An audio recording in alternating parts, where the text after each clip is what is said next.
Once motherfucking again, welcome back to Big Dog Academy, party people. My name is Jacob Mooney, and this is the story of how I nearly lost my life to a drug overdose. So, 2 a.m., August 2023, Pacifica, California. I'm chilling in my apartment with my main man, getting high, celebrating a fresh score that we just came up on earlier in the day.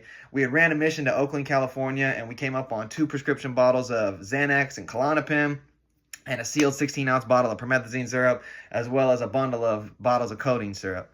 Now, my apartment was like the opium den. It was the place to get high, so it was a daily ritual to get loaded there. It wasn't anything out of the ordinary for us to be smoking hella weed, taking dabs, snorting lines, popping pills, and sipping syrup. Like, we did this on the regular, so it wasn't nothing new.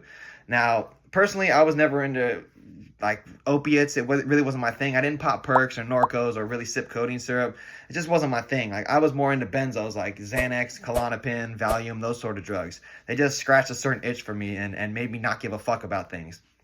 Now, my body was used to this mixed cocktail of drugs all the time, but the one thing that was particularly out of the ordinary was the codeine syrup, because like my opiate tolerance was really low. Like, I just didn't like to do opiates because I didn't like the itch. I didn't want to have to deal with those type of withdrawals. I was already on enough shit at the time. Personally, I don't think it was just like adding the codeine into the mix of the drugs that really did it for me. I think it was just my body just finally saying that enough is enough. Like, we got to shut the party down.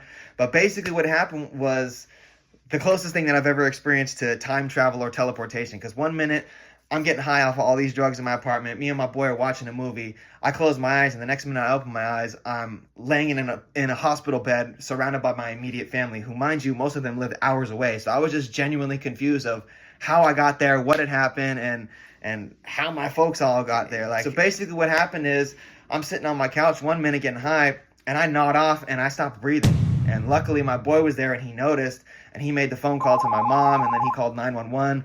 They rushed over to my house, and they somehow resuscitated me. To this day, I don't know exactly what happened, like how they brought me back, but I just know that I wasn't breathing, and these wonderful people saved my life. And, you know, thank God that my boy was there, because if he hadn't been, I wouldn't be sitting here talking to you right now and spitting all this game and telling you these crazy stories, man. But yeah, I had to stay in the hospital for a couple days. They wouldn't let me go. Had a whole intervention with my family and whatnot, but that still wasn't enough to make me change my ways. I went right back to the streets and doing what I was doing. But, you know, the point of the story is, man, life is precious, and don't waste a moment that you got. Don't play with fire, because it's very possible you're going to get burned, man. I was one of the lucky ones, and eventually I learned my lesson later down the road.